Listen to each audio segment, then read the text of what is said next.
up all these couples, you guys. Take us to season 21 and bring back the old experts. I cannot stress it enough, you guys.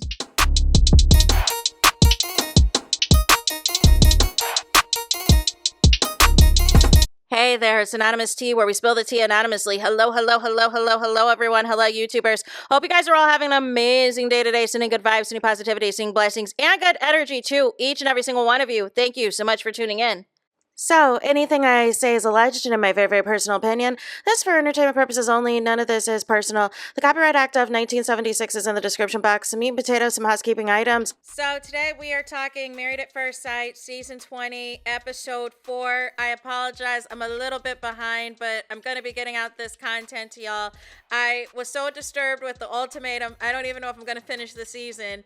And then I still got to catch up on Big Brother. But as you guys know, I have my main channel, Anonymous Tea, that is daily trending topics and all types of foolishness going on over there. So, and there's been a lot of Love Island stuff going on this channel, a lot of postseason stuff and all the things. So I wanted to get back to this review. Please do not forget to like, hype, and subscribe.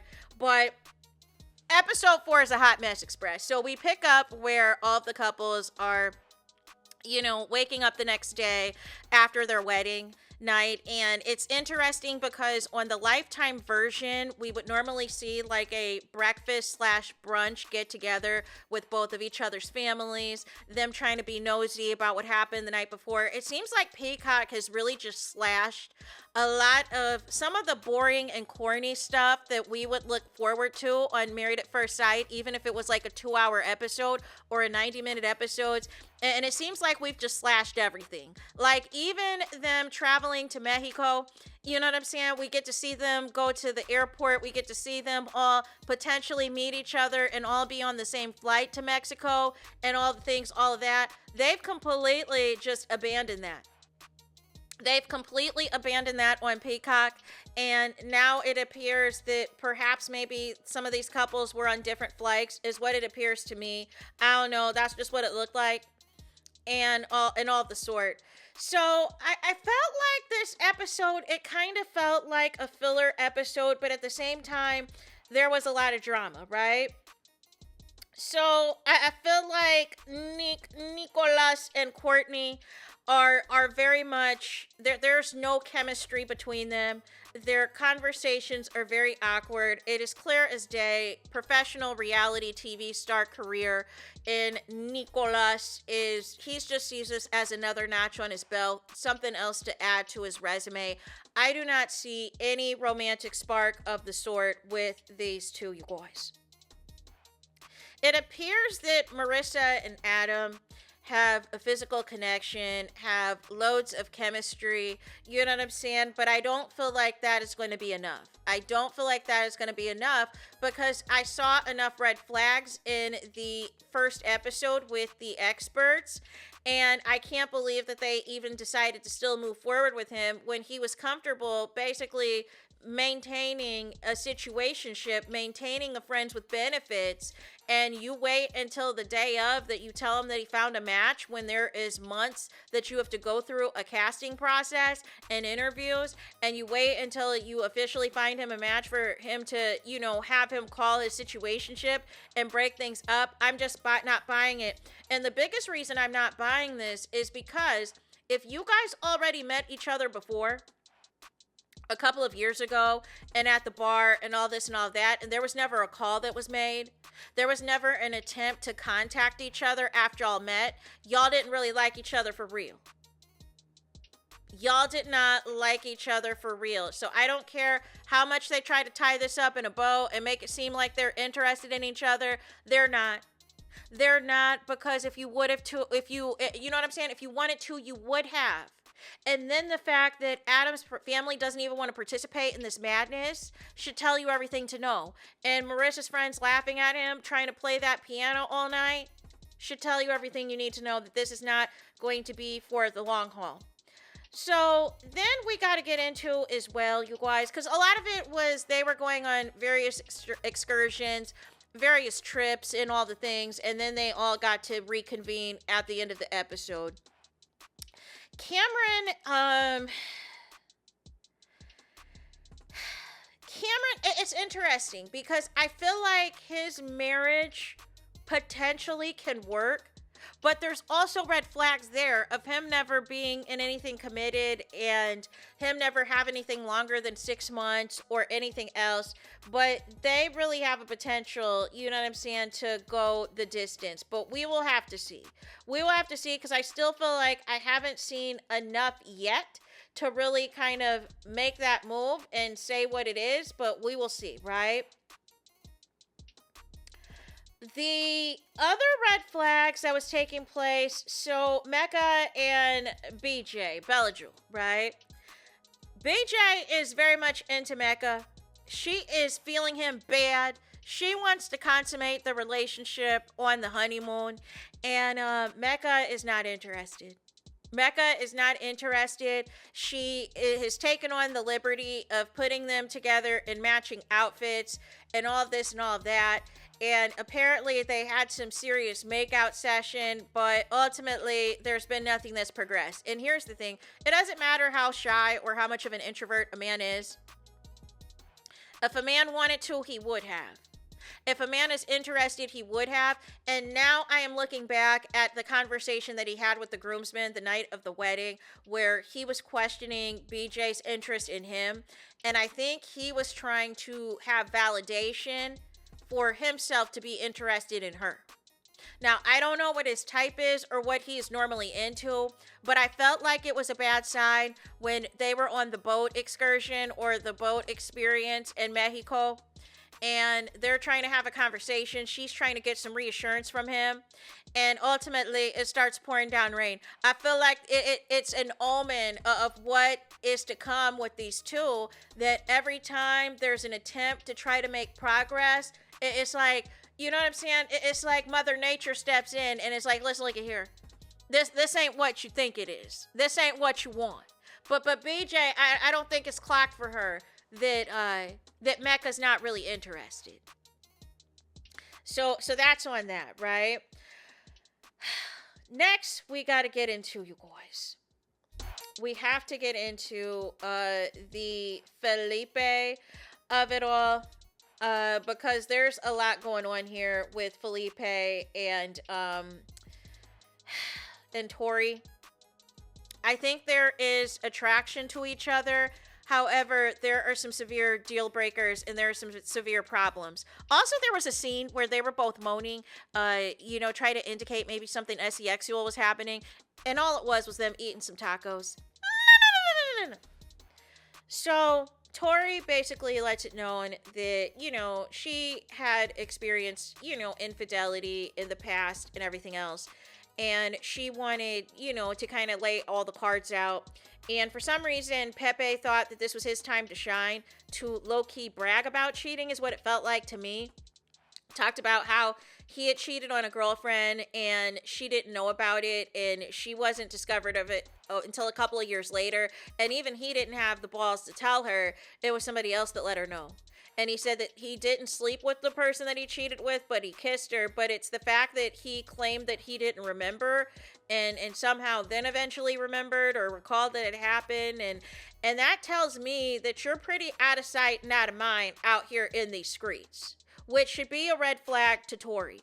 And not only is he a cheater, pumpkin eater, he also revealed as well they have different beliefs, right? They have different beliefs in terms of religion, right? So Felipe is an atheist. So Tori is talking about how she wants her future children to be baptized. And he was like, oh, they're just going in the water. Okay. No. Child, I don't know sometimes how some of these people think that working with an atheist and you're not an atheist is going to work. Child. I got stories for days about, you know what I'm saying? Whether it's people I know or people myself, or I don't know, you know what I'm saying? Or whatever the case may be, that tried dating a Jehovah's Witness and you're not a Jehovah's Witness, right? Or you're a Christian and they're an atheist. And your whole family is Christian, trying to bring the atheist home, knowing daggone well he is never going to become a Christian. But he was fine, SHIT. You know what I'm saying? The Jehovah's Witness was fine. S-H-I-T, but it don't matter. It's not going to work. Is the bottom line. It is not going to work. Oh my gosh, I got stories for days. I could write a book on it. So I don't see this ending well. I don't see how they're going to work together because, again, until, you know what I'm saying, Felipe shows any signs of any type of reform, I'm just not buying it. He didn't take this experiment seriously. If he was missing all of the Zoom calls and all of the appointments with the experts, like, this would have never flown with Pastor Cal. Pastor Cal at least would have cussed you out and removed you from the process. But it's weird to me that these new set of experts were just letting anything fly with these contestants when a lot of these contestants shouldn't have even made it this far into the show. Then we got to get to as well,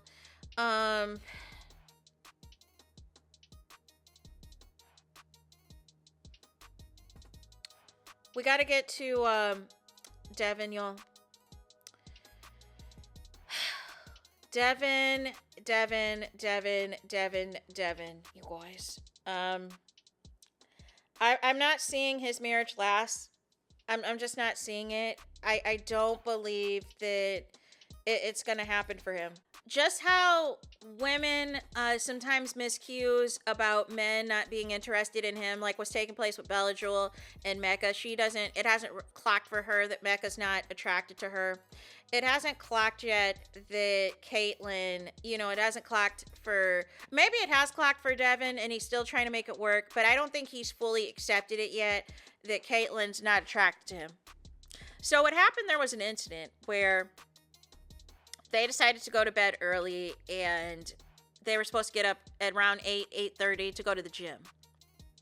Caitlyn was responsible for waking up Devin so that they could go to the gym together to work out and all the things. Here's what happened. The next day happened. Caitlyn, she's out here doing all of the exercises, y'all. She is out here doing her own thing on her own because she's not into this man. And so she comes back and even, Devin's trying to cuddle her. He's trying to be all over her. You know what I'm saying? And she's getting ready and you could just tell she does not want him around her. So I think eventually, you know what I'm saying, Devin's going to get the hint and get the clue that, there's a difference between wanting your own space and wanting to be separate from somebody and do your own thing. If you wanted to just work out by yourself, just say that. But I feel like there's something a little bit more there where Caitlyn is just not feeling him. He doesn't completely look like Nick Bosa to her, which is what she originally requested from these matchmakers. They just thought, okay, this is a tall, athletic, rugby player. So this is as close to Nick Bosa as you're going to get. No. And finally, we got to get to the couple that is causing all of the conversation, and that is none other than Nikki and Shaaniel. So, I mean, just everything about them, they are not compatible at all. And ultimately, these experts, I got to hold accountable. But I feel like this show in several seasons now has not cared about the reality of these couples being compatible. Like, I feel like they last cared like season 2, season 3. And I feel like it's just been a bleep show ever since, where most of the couples, they're not even trying except for maybe 1 or 2. And everybody else is just a free-for-all. It's just intentionally pairing somebody with the complete opposite. As you know, Nikki wanted somebody who was 6 foot, Denzel fine, Idris Elba fine, that made at least, she originally said at least 250,000 to 300,000, but she got talked down by the expert to accept 200,000, but we don't even know if Sean even makes that. But there's just something about Sean that I don't know what he's here for other than himself. I can't take him seriously at times as well. They had a couple of cute moments where they were like jumping together on the bed, or that Nikki said that she wanted to wear sparkles for Sean. And I don't know if that was shade, that Sean's into glitter and sparkle and shade. I don't know what to make of that comment. But it seems like, Nikki is trying at least to get more comfortable around Shawn. But then there were two things that happened in this episode that were problematic that I just don't see how they're going to be able to last this entire experiment. So one, there was this conversation. Shawn is obsessed with them being naked on this vacation, and I am just of confusion because there was already a conversation earlier that Nikki had with you. You know what I'm saying? Really right after the wedding, that said you are doing too much, you're initiating too many kisses, you're trying to be way too affectionate, and it's way too soon. And she told you to pull it back. So you're up here on the honeymoon talking about let's all be naked, let's take off all our clothes, like Nelly, like it's getting hot in here, let's take off all our clothes. That is what it is giving y'all. And ultimately, Nikki was like, back up. So they're over by the pool or whatever, and he convinces her, let's take off our clothes again, right? Because he wants to see what's under her cover up, and he wants to take off and show off his dad bod, and he's not a dad, right? And honestly, I mean, for his age and everything else, his body's not bad, right? He then wanted to jump in the pool, and I didn't know if he was trying to do some cannonball or what it was, but his little dip in the pool was not matching what he claimed was what he was trying to do. So they have this conversation about past relationships and, what are some things that you've learned and all this and all that. And Nikki approached this like it was an HR conversation. She is treating Shawn like he is one of her coworkers. She is treating this like a job because she was very much corporate with her answer. Well, I prefer to have my place completely neat and tidy, and the person I was with, they didn't like neat and tidy, so I've broken up with every single person I have. However, I've grown as an individual.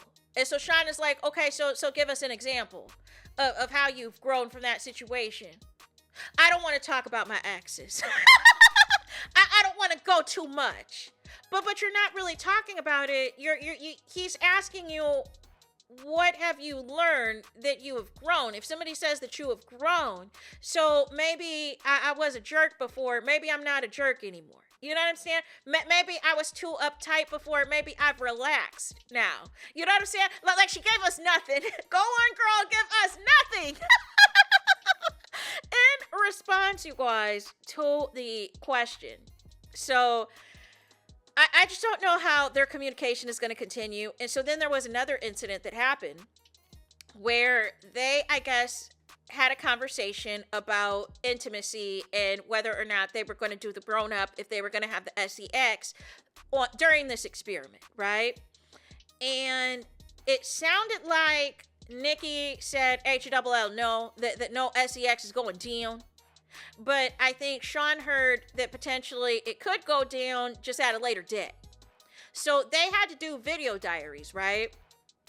And normally the video diaries don't take too long. Normally it's about, hey, this is what's going on our vacation. This is what we're doing on our honeymoon. We're about to go on this excursion.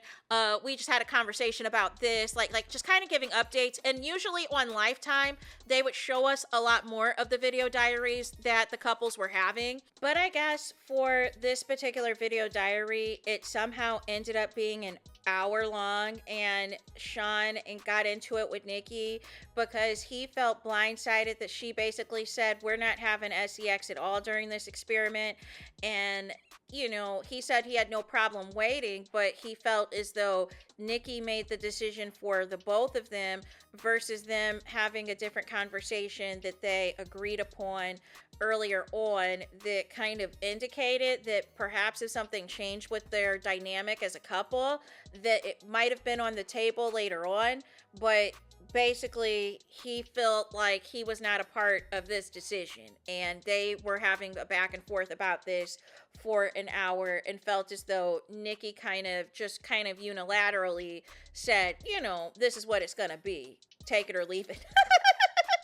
She don't like you, dude. You know what I'm saying? She do not like you. And I'm here to tell you, she's hoping that the experiment doesn't even last that long for the two of y'all, so she can skedaddle up on out of there, right? So there was a get together, you guys, at the end of the episode. Now, this is not out of the norm for this to happen. However, I feel like with the popularity of Love is Blind and with the popularity of Love Island, like, I feel like they're trying to set up more situations, and the ultimatum, they're trying to set up more situations where these couples can interact with each other and do a lot more with each other outside of just like the standard, like, hey, you'll meet together for the bachelorette party. You might have like a girls' day for this, or you know what I'm saying? Like they're trying to have more couples themed interactions with each other. And I don't know if that's because on a previous season, you know what I'm saying, one of the couples got together, you know what I'm saying, one of the wives and husbands got together from another couple. I don't know what it is, but ultimately,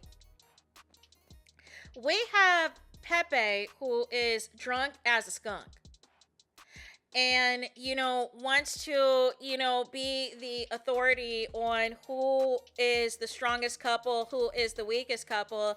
And I feel like somebody like that falsely has security in his own couple, that he's just not as bad as this one.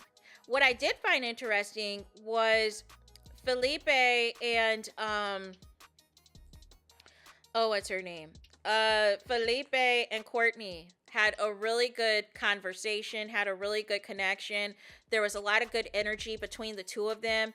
It is completely night and day, but with her and Nicolas, it is a complete 180 as far as I'm concerned.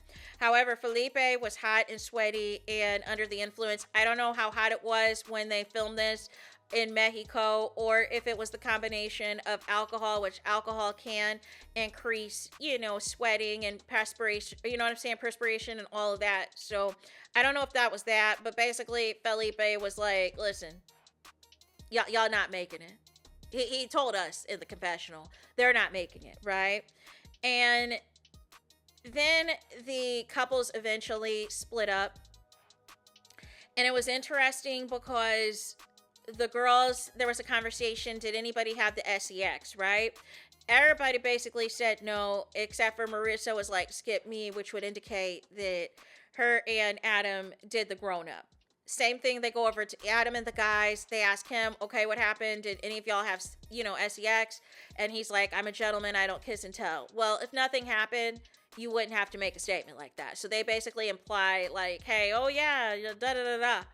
So then it was interesting because Mecca, I felt like, was trying to convince the men that he's interested in BJ by talking about this kissing that they did. But I'm like, dude, like, you got to make the next move. Like you're not, it's not what you think is happening. Then it's interesting because Sean, Nikki on one hand is talking about there's been some ups and downs with Sean, but that she's taken on some of his habits, like how he likes to meditate in the morning and do all of this and do all that. Sean, on the other hand, is telling the man, listen, look at here. There was something that Nikki did that pissed me off. We had to have an hour video diary session because she's talking about how she's not trying to have SEX until the end of the experiment, or da-da-da-da-da. And I felt like she made that decision without me. And all this and all that. And I'm fine waiting and all this. But ultimately, you just kind of just made it without me. And I was like, okay. Okay. Then it was interesting because Nicolas went over, and I think he was trying to get Courtney's attention, and she was paying him dust. She still wanted to talk to the ladies, and he even tried to like sit down, be near her. She is not interested in him at all. She's not, but also Caitlyn's not interested in Devin either. like they do not like their marriages, and I just feel like I saw an article that they were talking about how this show could go on for 50 seasons and everything else. And it's like, well, unfortunately it can, because for Love is Blind and for Married at First Sight, there are a lot of people who need to be seeking therapy instead of desperation to be in a marriage or be in a relationship. And they do not have the proper tools in place to show that they've actually healed from whatever past trauma, from whatever insecurities that prevented them to go out there and be themselves for free. Or you know what I'm saying, spending money on a real deal Holyfield matchmaker to match them correctly and properly of the things and the qualities they're looking for and the salary requirements they're looking for, instead of going on reality TV. Because reality TV, first and foremost, is going to figure out how can they tweak out, tease out drama. How can they make drama out of this? It is not going to be smooth sailing for all of y'all. And they love especially these black women getting played and humiliated in their faces. So why people continue to sign up for reality TV is beyond me, because I never feel like reality TV is a setup for success. Production always has their favorites on every reality show, and on the dating shows, you can tell there are certain people that they're hoping will work out. And then it's like for the rest of them, they don't care if they work out or not. They just care about the drama. And that is what has this show turned into. But at least Pastor Cal and Dr. Pepper at least tried to give realistic relationship and marriage advice to these people and tried to at least hold these people accountable. If they were being disrespectful, if they were not taking the experiment seriously, if they were just trying to, play a blame game and all this and all of that, or present themselves differently on camera versus off camera, I feel like this season, all that's out the window. I feel like everything's a free-for-all. We're not really seeing too many genuine moments with these couples. It's really just them discussing how much, on opposite sides of the spectrum that they're on. There should have been no reason for you to set up an atheist with anybody that has religious beliefs. Point blank, period, right? There should have been no reason that a reality star that has been on at least 5 reality shows should be on a show like this for people who are genuinely looking for love. But this is what this show does. They intentionally set you up with people who are your opposites and expecting you to find a way. No.